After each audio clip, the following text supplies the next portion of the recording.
देखो, भक्ति काल मतलब कि तुम लोग को इस बार सेमेस्टर में ही भक्ति काल के राइटर्स के बारे में पढ़ना है। तो इसमें थे कौन थे? कबीरदास, जिनका नाम आता है कि भक्ति काल के निर्गुण शाखा के प्रवर्तक थे। जैसा कि पीयू में भी हम लोगों ने कबीरदास के दोहे पढ़े थे। उसमें क्या था कि निर्गुण भक्ति धारा, निर्गुण और सगुण के बारे में मैंने पहले भी बताया था कि निर्गुण भक्ति धारा का मतलब कि जो लोग पूजा तो करते हैं, भगवान में विश्वास तो करते हैं, लेकिन उनका मानना है कि उसके लिए हमें स्टैचू या कोई आइडल या कोई फोटो या कोई चित्र, इनकी जरूरत नहीं होती। भगवान हर चीज में होते हैं अगर हम उन्हें ढूंढने की कोशिश करें तो वो होता है निर्गुण भक्ति धारा। सगुण भक्ति धारा का मतलब कि जो लोग पूजा करते हैं, भगवान में विश्वास करते हैं, जस्ट लाइक अ निर्गुण भक्ति धारा, लेकिन इनका मानना है कि पूजा करने के लिए मुझे कोई ना कोई सामने मेरे चाहिए, कोई एक आइडल है, कोई एक स्टैचू है, कोई एक फोटो है, जिन्हें देख करके हम ये फील करते हैं कि ये मेरे भगवान हैं, ये मेरे इष्ट देव हैं। इष्ट देव का मतलब कि जिस किसी एक स्पेसिफिक गॉड के ऊपर आप विश्वास करते हैं, आप उनमें बिलीव और फेथ करते हैं। ठीक है, तो ये था सगुण और निर्गुण भक्ति धारा में अंतर। उसमें सबसे ज्यादा अगर इम्पोर्टेंट निर्गुण भक्ति धारा में कोई किसी का नाम आता है सबसे पहले, तो वो कबीरदास जी का नाम आता है। और उन्हें लोग सबसे ज्यादा जानते थे उनकी सदुक्करी भाषा के लिए। सदुक्करी भाषा का मतलब कि एक ऐसी भाषा जो सिर्फ साधु लोग ही अपनी लैंग्वेज में, मतलब जिसे कह सकते हैं सिंपल लैंग्वेज में अगर कहो, तो ये ऐसी भाषा जो सिर्फ साधु और संतों के द्वारा ही यूज किया जाता था पहले के टाइम में। और जितने भी दोहे जो आज तक बने हैं ना, वो या तो ब्रज भाषा अवधि या फिर सदुक्करी, और स्पेशली जो निर्गुण भक्ति धारा वाले हैं वो सदुक्करी भाषा में ही लिखा करते थे। तो कबीर की साखी में भगवान के महत्व और जीवन में प्रभु के नाम की महिमा का वर्णन मिलता है, जो कवि की अपनी विशेषता है। मतलब उनका कहना था कि भगवान इतने इंपॉर्टेंट क्यों हैं, और क्यों लाइफ में हम भगवान को हमेशा याद करते रहते हैं। और ये ही हर किसी की, मतलब इनके अगर लेखनी को लेकर के अगर बात की जाए, मतलब जिस स्टाइल में ये लिखा करते थे या जो बातें ये लोगों को बताते थे, ये इनकी स्पेशल क्वालिटी थी कबीरदास जी के बारे में। तो अब हम मूव करते हैं इधर कबीरदास की साखी के बारे में। कबीर सुमिरन सार है और सकल जंजाल, आदि अंत सब सोधिया दूजा देखो काल। कहने का मतलब कबीरदास जी कहते हैं कि इंसान न जाने कहाँ कहाँ भटकता रहता है। अगर आप इस दुनिया में आए हो ना, तो इस दुनिया में न जाने कितनी ऐसी मुश्किलों का सामना आपको करना पड़ता है, जिसे आप चाहो या ना चाहो। जैसे हर कोई चाहता है ना कि उसकी लाइफ में कोई भी प्रॉब्लम्स ना आए, लेकिन फिर भी प्रॉब्लम्स आती ही रहती। तो इसका मतलब ये नहीं होता कि आप उस प्रॉब्लम को छोड़ करके और या फिर वहीं आप बैठे रह जाओ कि नहीं अब हम इसके आगे नहीं बढ़ सकते। तो कहा गया है कि ये जिंदगी जो है एक जंजाल की तरह है। मतलब जाल का मतलब क्या होता है? नेट। स्पाइडर क्या करता है? जाल बिछाता है, राइट। तो जंजाल का मतलब हो गया न जाने कितने ऐसे जाल। जैसे स्पाइडर अगर जब जाल बनाना शुरू करता है ना, तो उसके जाल इतने छोटे से होते हुए न जाने कहाँ तक जाता है। और अगर आप उसे एक तोड़ने की कोशिश करो, तो इतना भी आसान नहीं होता कि उसके आप एक, मतलब जैसे होता है ना कि स्ट्रिंग पे अगर हम जब चढ़ते रहते हैं, तो अगर एक स्ट्रिंग को तुम गिरा दो तो क्या होता है? आगे वाला भी गिर जाता है, लेकिन स्पाइडर का जाल वैसा नहीं होता। जैसे आए दिन हम ये क्या सोचते हैं कि जैसे आज ये प्रॉब्लम खत्म हो गई, तो हो सकता है अब आगे मेरी जिंदगी में कोई प्रॉब्लम नहीं आएगी। ऐसा कभी नहीं हो सकता। आज ही सुबह ही कोई प्रॉब्लम आई है, अभी आप रिलैक्स हो रहे हो, चलो इसका सॉल्यूशन मुझे मिल गया, लेकिन बाय द इवनिंग फिर कौन सी प्रॉब्लम तुम्हारे सामने आ जाएगी ये किसी को नहीं पता होता। इसीलिए कहते हैं, कबीरदास जी का कहना है कि इंसान को हमेशा ना भगवान को याद करते रहना चाहिए। ये नहीं कि जब दुख आया, जब प्रॉब्लम आई, तब भगवान प्लीज सेव मी। ऐसा कुछ नहीं होता। अगर आप उस प्रॉब्लम के आने से पहले ही अगर आप भगवान को याद किया करो, तो हो सकता है वो प्रॉब्लम जो आने वाली है थोड़ी सी छोटी हो सके, या फिर ना भी आए, ये भी हो सकता है। जैसे हम अगर भगवान की बात अगर थोड़ा सा साइड में रख करके अगर बात करें, तो हम ये भी कह सकते हैं ना, जैसे हम बोलते हैं ना कि कोई भी चीज की प्री प्लानिंग होनी चाहिए।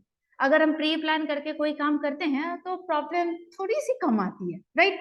लेकिन अगर इमीडिएट कोई भी काम जब स्टार्ट कर देते हो, तो प्रॉब्लम कितनी है, मतलब तुम्हें खुद समझ में नहीं आएगा कि कहाँ कहाँ से प्रॉब्लम खड़ी हो गई, तब बाद में चलेगा कि अरे हमने इसके बारे में तो सोचा ही नहीं था, हमने बस काम करना स्टार्ट कर दिया था, राइट।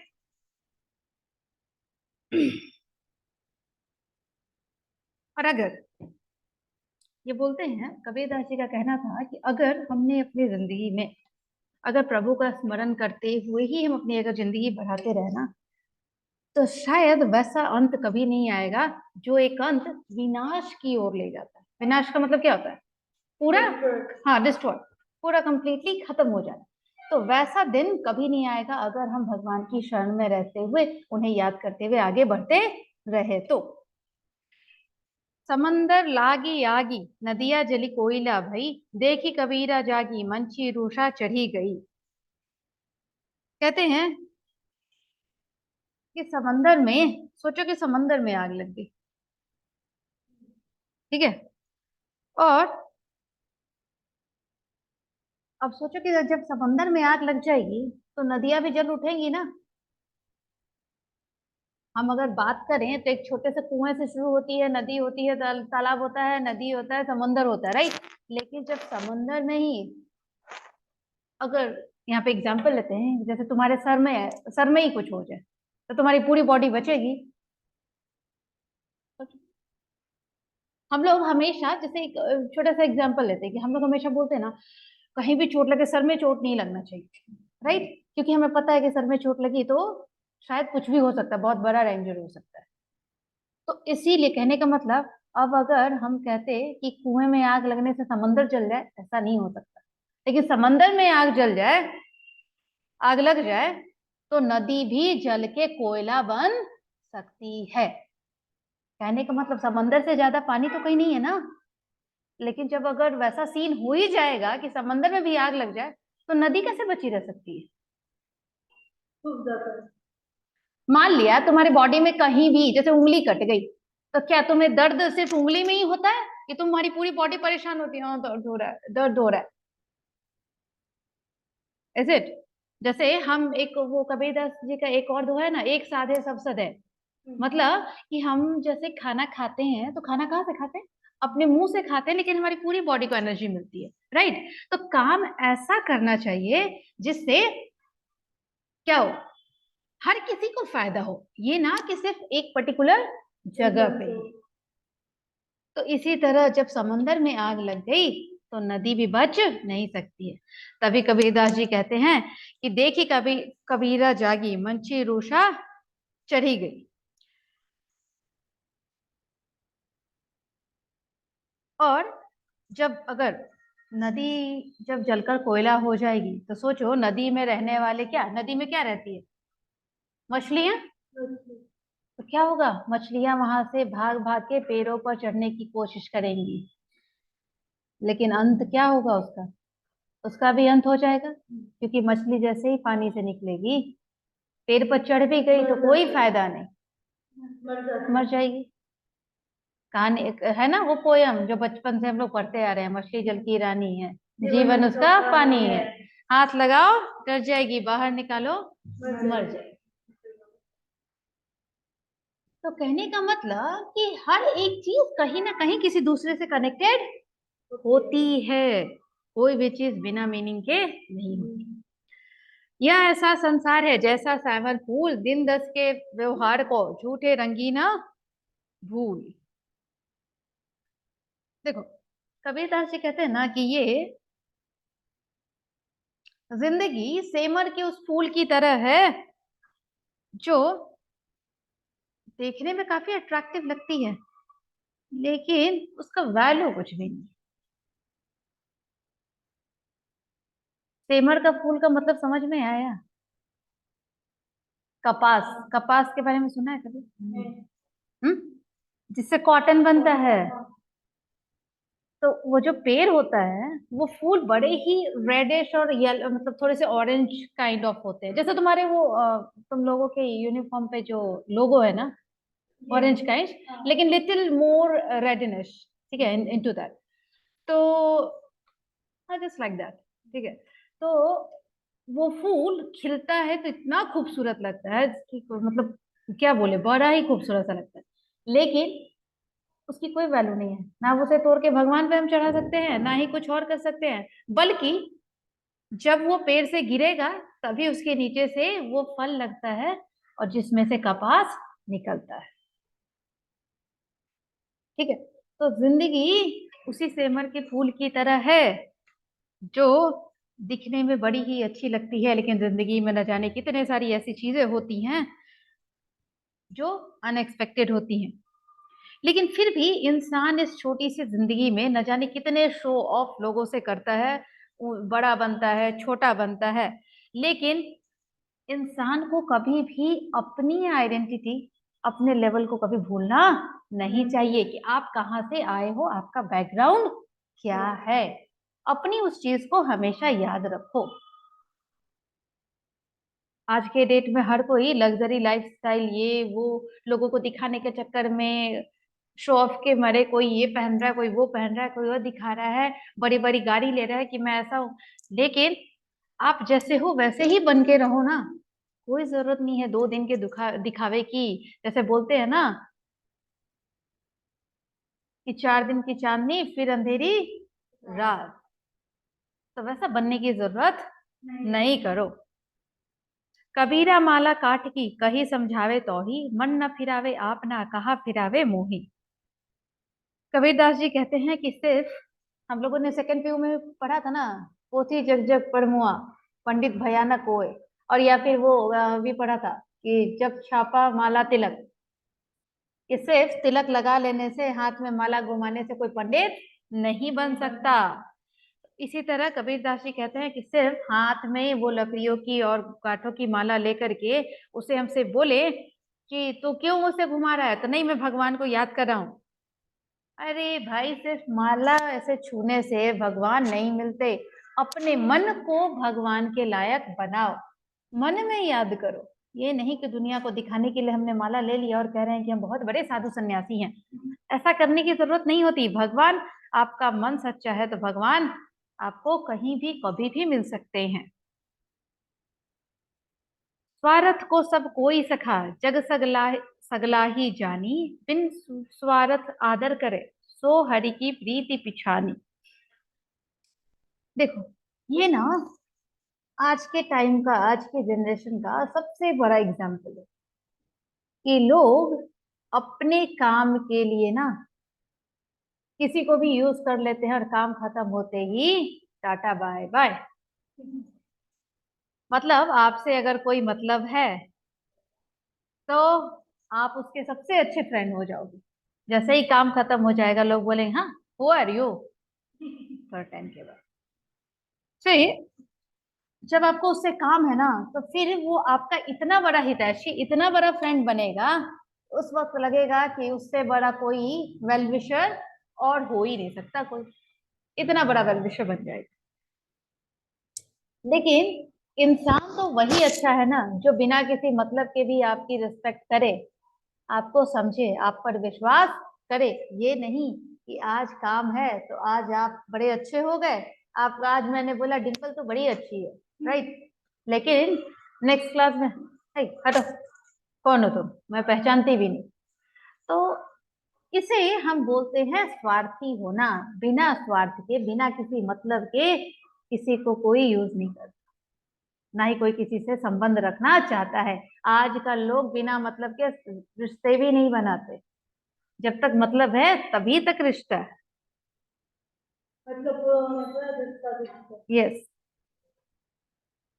लेकिन असल भक्ति की पहचान वही है जो हर किसी को एक समान देखता हो, उसके लिए हर कोई एक जैसा ही हो। साई ते सब होत है, बंदे ते कुछ नाही, राई ते पर्वत करे, पर्वत राई माही। देखो, जैसे राई के बारे में पता ना, मस्टर्ड सीड्स जो ब्लैक वाले होते हैं, मतलब भगवान के बारे में हम सोचते हैं कि भगवान सब कुछ कर सकते हैं, राइट, तभी तो हर किसी का विश्वास उनके ऊपर है, राइट। हम एक एग्जाम भी देने जाते हैं, पढ़ के जाते हैं, फिर भी कहते हैं भगवान प्लीज हेल्प, राइट।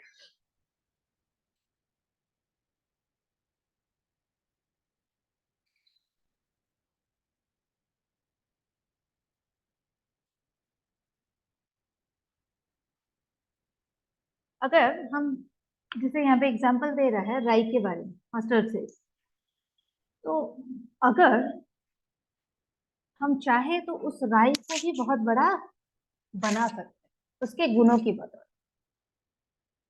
और अगर वही राई चाहे तो हमें भी ये बता सकता है कि हम उसके जितने भी नहीं हैं, उस राई जितनी भी आइडेंटिटी हमारी नहीं। कहने का मतलब कि सब कुछ डिपेंड करता है कि आपके अंदर कौन से और कितने अच्छे वाले गुण हैं। इंसान को बड़ा और छोटा आपका गुण बनाता है, ना कि आपकी हाइट, राइट। इंसान कहता है वो बड़ा खूबसूरत है, तो बाहर से तो बड़ा खूबसूरत है, अंदर से उतना ही मन का काला है। अंदर से क्या किसी को पता नहीं, वो किसी को पता नहीं चलता। लेकिन जब तक आप उसके साथ टाइम नहीं बिताते, उसके साथ समय नहीं देते, तब तक आप उसके बारे में ये पता कर ही नहीं सकोगे कि वो अंदर से कैसा है। तो वो राई चाहे तो आपके गुणों को जानते हुए भी आपको अपने से भी छोटा बना सकता है, और आप चाहो तो उस राई को भी पहाड़ जैसा बड़ा बना सकते हो, उतना ही विशाल बना सकते हो। आछे दिन पाछे गए, हरी सो किया न होत, अब पछताई होत का चिड़िया चुग गई खेत। देखो,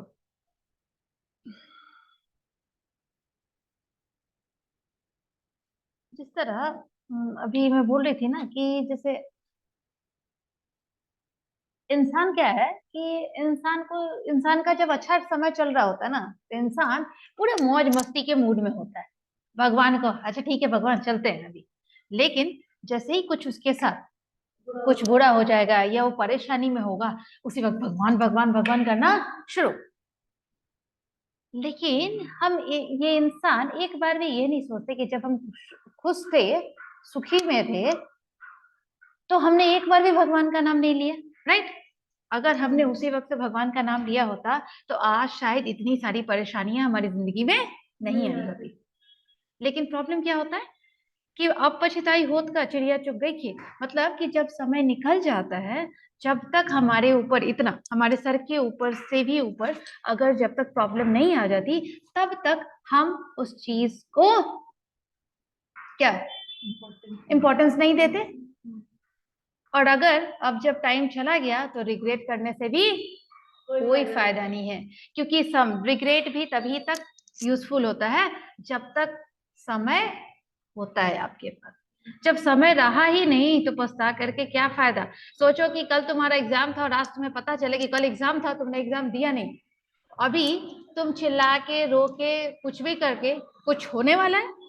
हो सकता है वो एग्जाम फिर से वापस तो नहीं आने वाला, ना ही एग्जाम वापस आएगा और ना ही तुम कल पहुंच जाओगे। कोई टाइम मशीन तो लगी नहीं है कि कल की तुम्हें टाइम मशीन में बिठा दिया गया और तुम बोलो जाओ कल एग्जाम लिख के चले आओ और आज फिर से नहीं नहीं सब ठीक हो गया। ऐसा नहीं होता, कुछ भी नहीं होता। एक साधे सब सधे, सब साधे सब जाए, जो तू सींचे मूल को फूले फले अघाए। यही ये जो हम लोग 10th से भी पढ़ते आ रहे हैं, आज डिग्री में भी बैठे हैं वही पढ़ रहे। मतलब कि इंसान को कोई भी काम ऐसा करना चाहिए जिससे सबको फायदा हो। जिस तरह हम एक पेड़ के जड़ में पानी देते हैं, राइट, उसके पत्तों पे पानी नहीं देते, पानी देते हैं, स्प्रिंकल करते हैं, बहुत समर होता है तो पत्तों के ऊपर देते हैं ताकि थोड़ा पत्ता हरा हो जाए इसके लिए। लेकिन पानी हमें रूट में ही देना होता है, राइट। क्यों? क्योंकि वो रूट का पानी ही फल और फूल दोनों देता है उस पेड़ को। तो हम इंसान को भी काम ऐसे करने चाहिए जिसका फायदा हमारे आसपास रह रहे हमसे कनेक्टेड सभी लोगों को मिले। फाइन।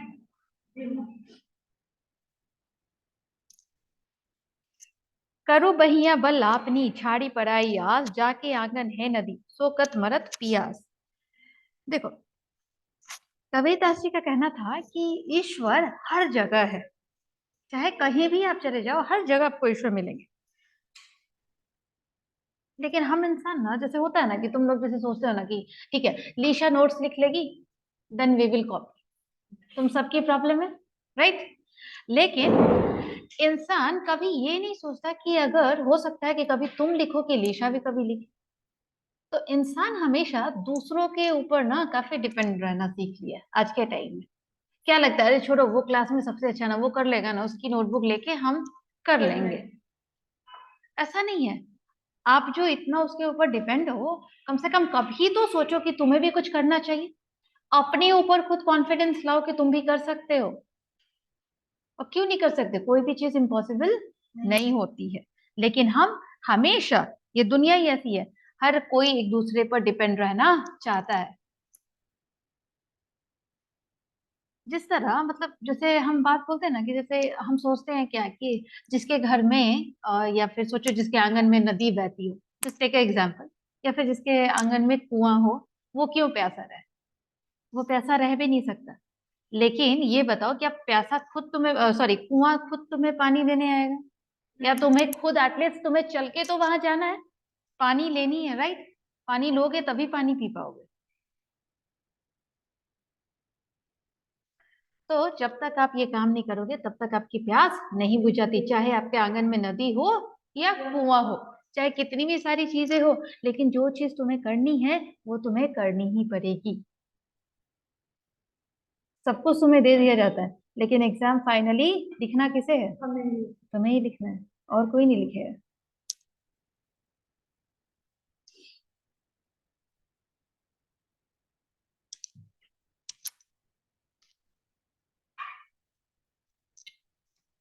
सुख के माथे सिल पड़े, नाम हृदय से जाए, बलिहारी व दुखी पल नाम रटाए। जैसे देखते हैं ना, जो मैं बोल रही थी,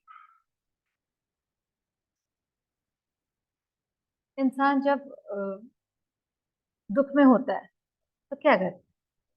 भगवान को याद करता है, फिर अपने बारे में भी बुरा भला बोलेगा कि न जाने मैंने कौन सी गलती की, इस तरह का प्रॉब्लम आ गया मेरे पास, और भगवान मैं हमेशा आपको याद करते रहता हूँ, फिर भी आपने मुझे इस प्रॉब्लम में डाल दिया। तो कहने का मतलब कि जब इंसान की लाइफ में दुख आता है ना, तो इंसान को चारों तरफ से निगेटिविटी घेर लेती है, इंसान काफी निगेटिव हो जाता है और उसे हर चीज निगेटिव ही दिखाई देती है। लेकिन यही कहा गया है कि अगर आप सच्चे मन से, अगर अपने हृदय में हमेशा भगवान को याद करते रहोगे, तो कभी भी वो दुख की घड़ी नहीं आएगी। हम नॉर्मली बस यही करते हैं कि जब दुख आती है तभी हम भगवान को याद करने लगते हैं, और जब सुख में होते हैं तो भगवान को भूल जाते हैं। कहने का मतलब इसका सिर्फ एक ही यही है कि जिस तरह इंसान अपने जिंदगी में, चाहे तो सुबह हो या रात हो, हर दिन जिस तरह हम सुबह से शाम अपने सारे काम करते रहते हैं, उसी तरह कम से कम 2 मिनट का ही आप टाइम बनाओ कि 2 मिनट हम भगवान को याद करने वाले हैं। कबीरा गर्व न कीजिए काल गहे कर केस, ना जानो कि तुम्हारी है क्या घर क्या परदेश।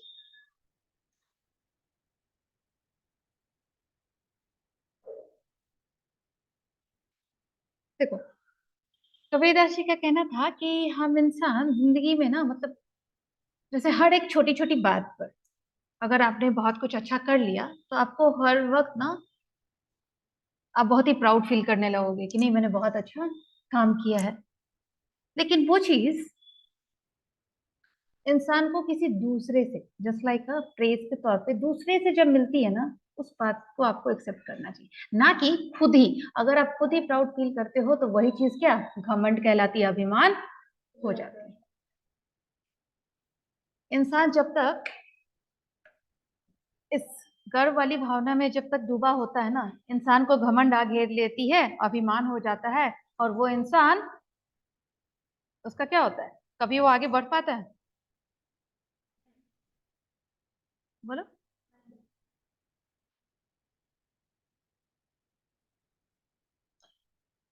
देखो, इंसान को जब, जैसे कि जब घमंड होता है, तो इंसान ना हमेशा कहेगा, ओह मैंने बड़ा अच्छा किया। ये हमारा जो हाथ है ना, हमेशा हमारे सर पे जाता है, ओह फाइनली आज मैंने ये कर लिया। तो जिस सर पे, जिस हाथ पे, जिस सर के बाल पे आपको घमंड हो रहा है, वो भी हमेशा काल के सामने खड़ा होता है। काल के सामने का मतलब, काल का मतलब वक्त भी हुआ, काल का मतलब मौत भी हुआ, राइट? मतलब जिस सर पे आपको इतना घमंड हो रहा है, आपको नहीं पता कि ये सर हमेशा उस काल उस मौत के सामने भी खड़ा रहता है। कब इस सर पर वो काल सवार हो जाएगा और उसी वक्त आपका घमंड उसी क्षण में, उसी वन मोमेंट में वो खत्म भी हो सकता है। तो हो सकता है कि जब आपको अभी घमंड होने वाला है, उसी वक्त आप कहीं मौत के मुंह में चले जाओ, ये किसी को नहीं पता। Birth and death both are unpredictable, right? No one knows. किसी को भी नहीं पता कि कब और क्या होगा। रात गवाई सोए करी, दिवस गवायो खाए, हीरा जन्म अमोल था, कौड़ी बदले जाए। देखो, जो लोग हमेशा सोते रहते हैं क्या करते हैं, बोलते हैं ना, जो सोता है वो खोता है। सोने वाला हमेशा टाइम गंवा देता है, और उस गंवाने के साथ साथ आप अपनी अपॉर्चुनिटी, अपनी चांसेस, सब कुछ खत्म करते जाते हो। हीरा जन्म अमोल था, कौड़ी बदले जाए।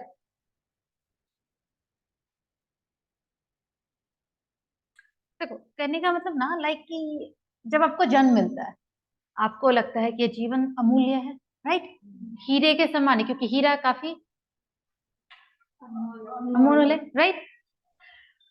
लेकिन इंसान उस हीरे की वैल्यू, मतलब वो जो जिंदगी आपको मिली है उसकी वैल्यू आप खुद कर नहीं पाते हो। हमेशा छोटी छोटी सी चीजों को लेकर के, हे भगवान आपने मेरी किस्मत कैसी बनाई है, हम बोलते रहते हैं, राइट?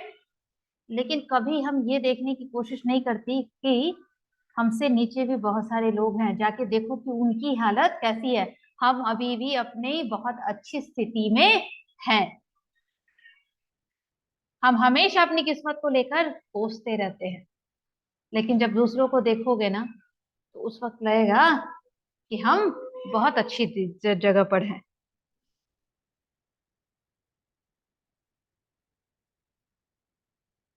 और इवन दूसरा, मतलब जस्ट लाइक कि मैं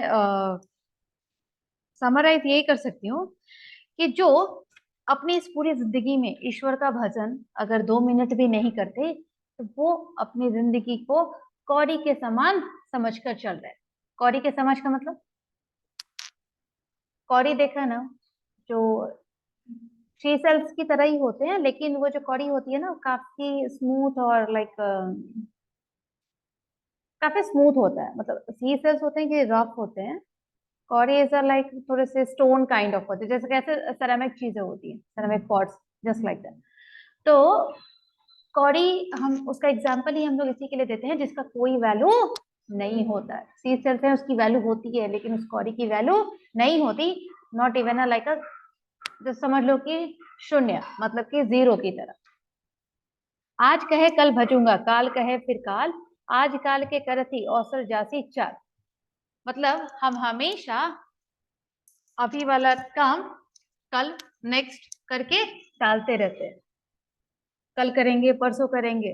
जैसे तुम लोग का सबमिशन होता है, क्या होता है, इस वीक से लेकर के नेक्स्ट वीक भी आ जाता है, नॉट अ नेक्स्ट डे। लेकिन जो इस चाल पर चलता रहता है ना, उसका कभी भी काम खत्म नहीं होता, हमेशा पेंडिंग ही चलता रहता है, क्योंकि आपको आदत हो जाती है उसी तरह चलने की। चलो ठीक है, आज नहीं हुआ, हम कल कर लेंगे मैम, कल नहीं हुआ मैम, ठीक है मंडे हम जरूर लेकर आएंगे। तो ऐसी चाल चलने की जरूरत नहीं होती है।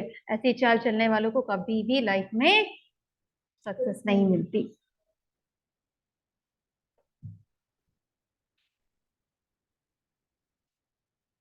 कबीरा नौबत आपनी, दिन दस लेहू बजाए, यह पुर पट्टन यह गली, बहुरी न देखो आए। कबीरदास जी कहते हैं कि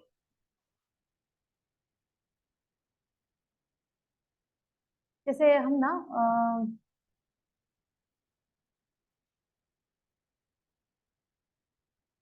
जैसे हम लोग जैसे कहते हैं ना कि हमें अपनी जिंदगी में ये करना है, वो करना है, बहुत सारी चीजें करनी है। अभी जैसे छोटे छोटे जो बच्चे हैं, सबसे पूछो, कोई ये बनना चाहता है, कोई वो बनना चाहता है, मुझे ये करना है। बहुत सारे एम होते हैं सबकी लाइफ में, ठीक है। लेकिन ये बताओ कि किसी को नहीं पता कि किसकी लाइफ कब तक है। हम बोलते हैं ठीक है हम ऐसा करेंगे, एक दिन ऐसा आएगा मेरे पास ये होगा वो होगा ऐसा होगा, लेकिन ये किसी को नहीं पता कि कहीं उसके होने से पहले ही हम इस दुनिया से चले जाए। और जाने के बाद क्या किसी को पता है? तुम आओगे देखने के लिए कि क्या हुआ और क्या नहीं हुआ, क्या तुमने बनाया था, क्या तुमने बैंक बैलेंस करके रखा है, कितना बड़ा घर बनाया है किसी के पास? ये कोई कह सकता है कि मैं ऊपर जाने के बाद भी, मैं मरने के बाद भी आकर के देख जाऊंगा? फिर भी हम इंसान बस बनाने की धुन में बस लगे हुए हैं कि मुझे ये बनाना है, मुझे वो बनाना है, इतनी बड़ी बिल्डिंग बनानी है, इतना बड़ा कार खरीदना है, मुझे यहाँ जाना है वहां जाना है। लेकिन हम ये नहीं सोचते कि अगर आज चल दिए तो कल हमारा क्या होगा, और हम कभी वापस आकर के उस चीज को देख नहीं पाएंगे। तो एटलीस्ट जो हमारे पास है अभी, हमें उसी के साथ रह करके, संतुष्ट रह करके कम से कम अपनी जिंदगी खुशी से बितानी चाहिए। पांचों नौबत बाजती होत छतीसो राग, सो मंदिर खाली पड़ा बैठन लागे कार। जैसे कहा गया ना कि मनुष्य के शरीर में 5 इंद्रियां होती हैं, राइट? जिसे लोग मेडिटेशन करते हैं, मेडिटेट करके उसे जागृत करते हैं, राइट? लेकिन हर लोग क्या ये बात कर पाता है? जैसे हम लोगों ने पीयू में भी पढ़ा था ना, काम क्रोध मद लोभ की चलो मन खान। तो जिस किसी ने भी इन 5 चीजों पर अगर कंट्रोल करना सीख लिया, वो इंसान अलग ही लेवल का होता है। अगर कहा जाए तो भगवान बनने के रास्ते में भी पहुंच सकता है। लेकिन हम सब लोग अपनी एनर्जी वेस्ट करते हैं, कोई भी इन चीजों पर कंट्रोल करने के बारे में नहीं सोचता है। लेकिन जब इसी शरीर से, मतलब इसी शरीर पर इंसान को इतना घमंड होता है, राइट, कि ये मेरा शरीर है, मैं ऐसा कर सकता हूँ, मैं वैसा कर सकता हूँ, मैं तुमसे बड़ा हूँ, मैं तुमसे, तुम मेरे से छोटे हो, हम इतना सब कुछ करते हैं। लेकिन इसी शरीर की बात तब आती है जब हमारी डेथ हो जाती है, जब हमारी डेड बॉडी श्मशान घाट पहुंच जाती है। उस वक्त क्या होता है हमारे शरीर के साथ? हम जब तक जिंदा होते हैं तब तक, नहीं मैं उसके घर में नहीं जाऊंगी, वो इस धर्म का है, वो उस धर्म का है, हम उसके यहाँ नहीं जाएंगे, हम उसके पास खा नहीं सकते हैं, वो नहीं बहुत छोटे घर का है, मैं उसके घर में नहीं जाऊंगी। जैसे हम लोग वो बाबा साहब अम्बेडकर वाला चैप्टर पढ़ रहे थे, तो छुआछूत की भावना वाला कैसा था? अनटचेबिलिटी।